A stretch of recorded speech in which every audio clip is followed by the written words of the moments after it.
Hello and welcome to the Ideal Nutrition Podcast. I am Leah Higl and I'm here with my co-host Aidan Muir, and today is part 2 of our 3-part series all about nutrition for fat loss. So in part 1 we discussed the concept of calories in versus calories out, how to figure out how many calories you need for fat loss, and just a bit of troubleshooting as well. And then today we're going to actually cover why people might report being on low calories and that not working for them. So that's something we commonly come across. So we'll go over that in detail. We'll go over protein intake and its effect on body composition whilst you are going through a fat loss phase. We'll go over low carb versus low fat for fat loss, and then also briefly touch on how hormones play a role in fat loss as well, although we have done a full episode on that. So we're going to start with why do people report low calories not working? And I don't like talking about this too much because partly it's a negative topic. It is a negative topic. I don't really like talking about it, but it is something that needs to be addressed because understanding this concept takes a bit of a handbrake off when you're trying to lose weight or lose body fat. If you think going too low calorie could prevent you from losing fat, if you aren't losing fat, you have a question in your mind being am I on too high calories or too few calories? Understanding that it's never too few calories is helpful just because it means, okay, that's not the issue. I know that if I did want to lose body fat, I'd have to either reduce calorie intake or increase energy expenditure. So why do people report this occurring? The starting point is that it never happens in the research where all the meals are provided. I like to use that as a starting point because it's this isn't just a couple of studies or small sample size or anything like that. We have a lot of research on this. In the research, we have a lot of research where all the meals are provided. Every time people are put onto low calories in a controlled environment, weight loss happens like crazy. There's countless examples of this. So it's we know this just factually that low calories equals weight loss. That doesn't mean low calories is a good idea, but we know that it works for just solely looking at weight loss. So why does it happen in the real world? I don't want to speculate too much because there's a variety of reasons that it could happen, but one of the simplest ways I can phrase it is in the real world, not everything is controlled and we also don't see everything. I don't want to speculate on individual cases because a friend could say, hey, I was eating 800 calories per day and didn't lose any weight. Why did that happen? And it's well, I wasn't there. I didn't. Yeah, you don't know the details. I don't know the details. I don't want to be speculating and being well, what I think is happening is you're eating more calories than you're saying or anything like that. Because it's I wasn't there. I don't know what happened. Whereas in the research, it's well, every meal was provided. They had that. This is the outcome. So as a broad statement, it's basically being either energy intake is underreported or energy expenditure is overreported is what is typically happening in these cases. And as a starting point, I want to touch on is that often it is completely unintentional misreporting. A study that I really like to talk about in reference to this is a pretty old study, but they got people who had been self-reported to be diet resistant, as in they had tried to have 1,200 calorie diets multiple times without losing any weight. And they followed them and then did a 24-hour recall on them. They measured what they ate on that day and then they measured what they said they ate. And what they said they ate came out as 47% less calories than what they actually consumed. That's a really interesting starting point because it's well, say they thought they were eating 1,200, they were eating 2,400 based on that kind of mathematics. But the thing that stands out to me with the unintentional aspect is that nobody got within 80% of what they were doing when they said what they were doing. That's where I come with it from the unintentional aspect being I truly believe in that sample size, there were people who tried to say everything they ate, but it didn't line up 100%. Mm-hmm. And then that's obviously just a 24-hour period. In the real world, we have a lot more going on. Say I have birthday cake once every 6 weeks or something like that. If somebody asks me what I eat, I'm not going to say. Yeah, you wouldn't mention that. I wouldn't think about it. I wouldn't mention it. It's also just we'd be here all day if we went through everything. So simply reporting doesn't always line up with what is actually happening.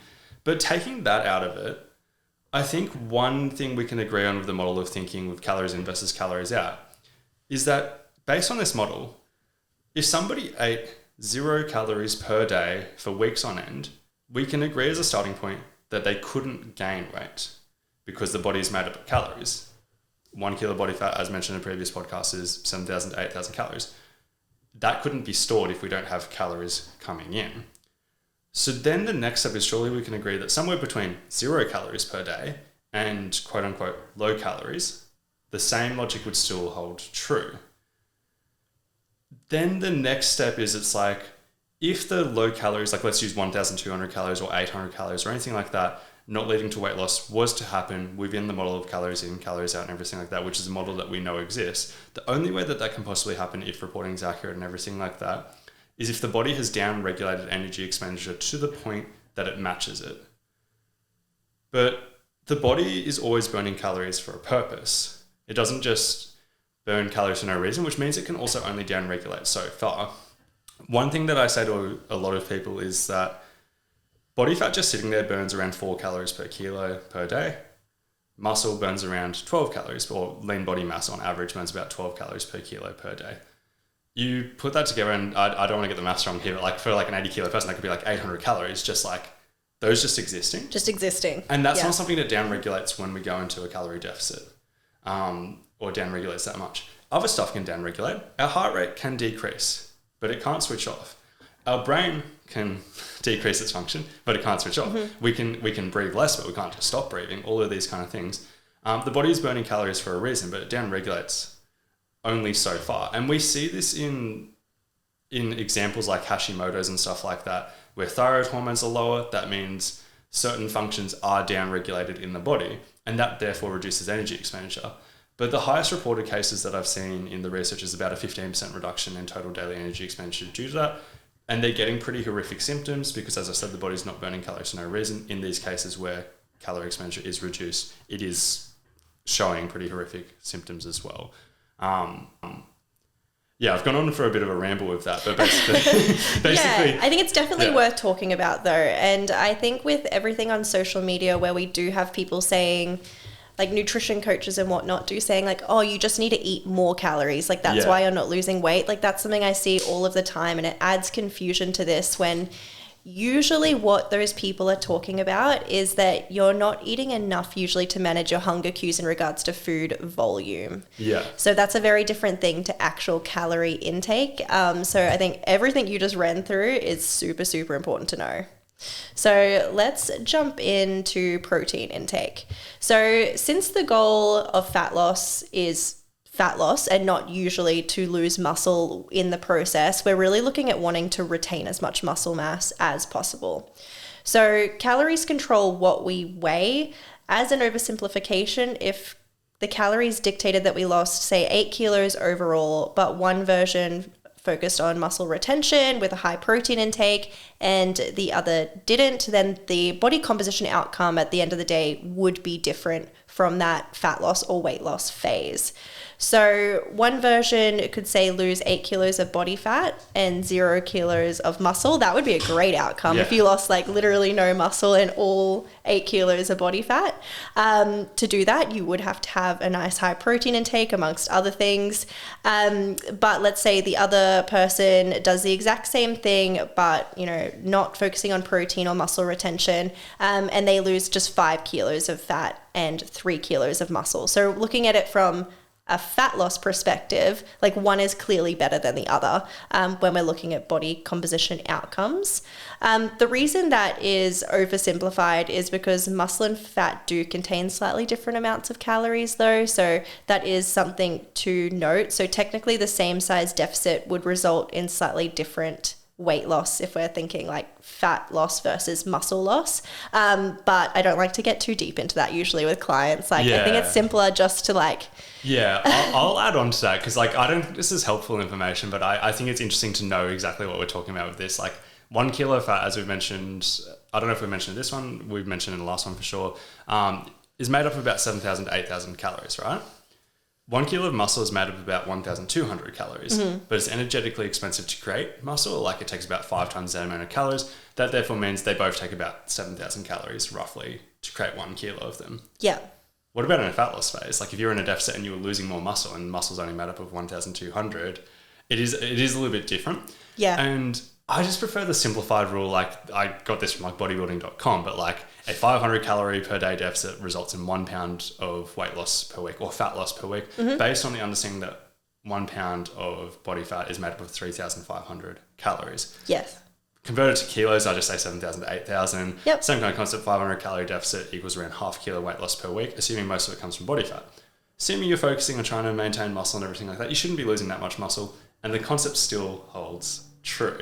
Totally. But that's why it's not that simple, because it depends on what you're losing. Yeah, 100% depends on what you're losing. So yeah. But either way, a good protein target to aim for is probably somewhere between 1.6 to 2.2 grams per kilo of total body weight per day. If you are super lean, or if your deficit is quite a large deficit, then you could go a bit on the higher end of that, so more like the 2 to 2.2 grams per kilo. But if you're not very lean, if you are carrying more body fat, because your protein needs are based on how much lean mass you have, you can probably go on the lower end of that spectrum.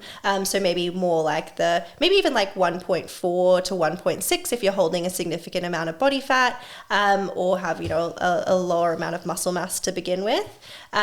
So at the end of the day, if you can fall somewhere in there, that would be ideal just from a fat loss perspective. If you're in a deficit and your body composition goal is to lose fat, retain muscle, that's where you want to sit with your protein intake.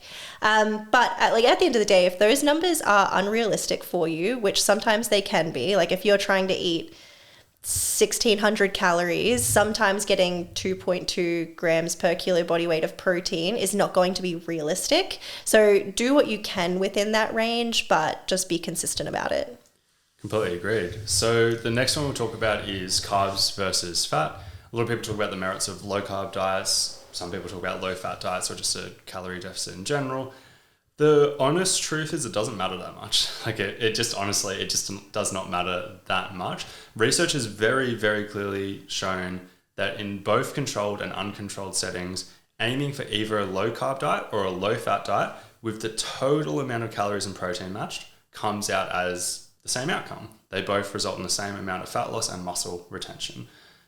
That's awesome to know because it gives us a lot of personal preference.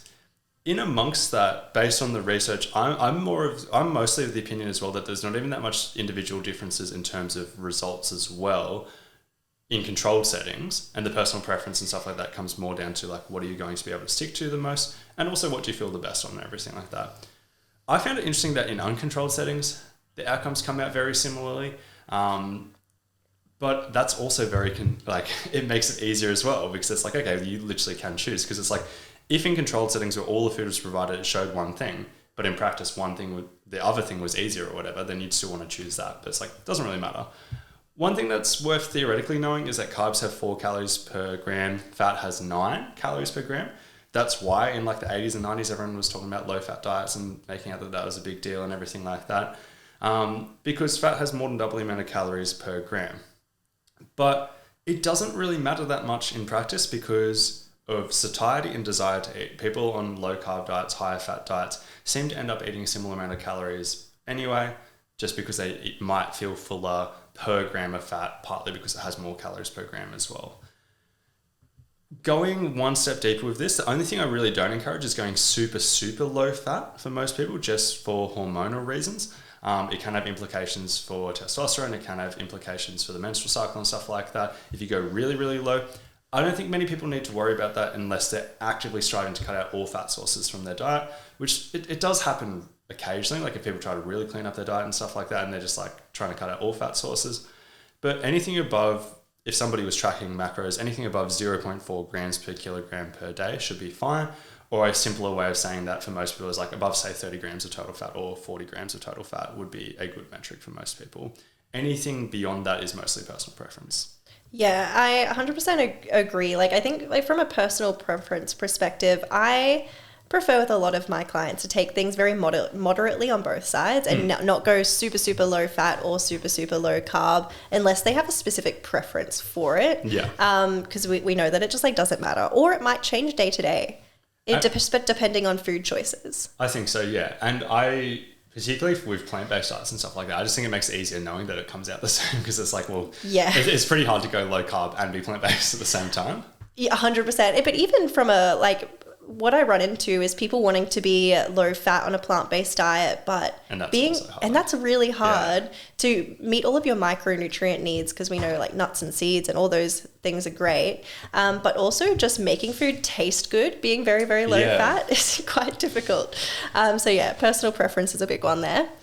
Next topic we're going to cover is how do hormones fit into all of this. So we have discussed this in another episode in more detail, and that was episode 55. It is a huge topic that totally deserved its own podcast. So if you're interested in learning more about how hormones play into, say, calories in versus calories out, definitely check that out. But we're going to go over kind of the Cliff Notes short version today. So basically the short of it is that hormones affect both calories in and calories out. So obviously there are so many hormones in the body that do all different kinds of things. But one really good example is decreased thyroid hormone. So like I think we previously just talked about Hashimoto's. So that is something that can reduce your overall energy expenditure. So it's literally changing that portion of the calories in versus calories out equation. So it's already built in to that equation. Another one would be your appetite hormones. So like increased ghrelin could lead to an increased energy intake just due to being more hungry. So that is something that we will often see people in calorie deficits, their ghrelin levels will increase and make them more hungry over time. So that's something that can affect the calories in portion of that. So I think it's important to understand when we're looking at calories in versus calories out that hormones literally play a role in both sides of that. So it can be a lot more in-depth and confusing than people usually think. But we also see from a body composition perspective, even changes in things like the sex hormones like testosterone and estrogen can have a really huge impact on your body composition. And that's beyond calories in versus calories out. So hormones generally play a role in all of this. Insulin is another one. Insulin gets talked about a lot in fat loss. And I know we have kind of a lot of opinions and stuff to talk about around that, which we talked more about in episode 55. So insulin does play a role, but evidence from low carb versus low fat studies show the same fat loss when calories and protein are the same. So that makes it clear that insulin is not the driving force behind all of this. It's not something that's going to make or break your fat loss phase. Yeah, it's a complex one, hey, because like somebody listened to that podcast. They sent me a DM the other day. So they listened to that podcast and they're like, oh yeah, so as you said, insulin's not a driving force or anything like that. But then they also sent me, I won't name who it is, but they sent somebody who's not the most reputable like nutrition kind of advice. But they sent that through and they're like, but do you agree that like insulin plays a role? And I do agree that insulin plays a role. It is a storage hormone and it is involved in storing body fat and everything like that. But I think the key takeaway from those low carb and low fat studies and everything like that with calories and protein matched is we probably just shouldn't think about it that much. Yeah. Like there is that Kevin Hall study that showed that they had the same total calories, different carbs, different fats, and the low fat group had 21% more insulin throughout the study than the low carb group. But they lost a tiny bit more body fat than the low carb group. And it's like an insignificant difference, but it's like, I wouldn't even consider it being like, even though it definitely plays a role and everything like that, it's just there's so many other factors going into that it would be very silly to focus on insulin much at all, really, based if we're just looking to lose body fat. I would focus on all these other variables that seem to matter a lot more. Totally. This has been episode 80 of the Ideal Nutrition podcast. Next week will be our final episode of this little Nutrition for Fat Loss series. So hopefully you tune in for that. But otherwise, thanks for tuning in for this one.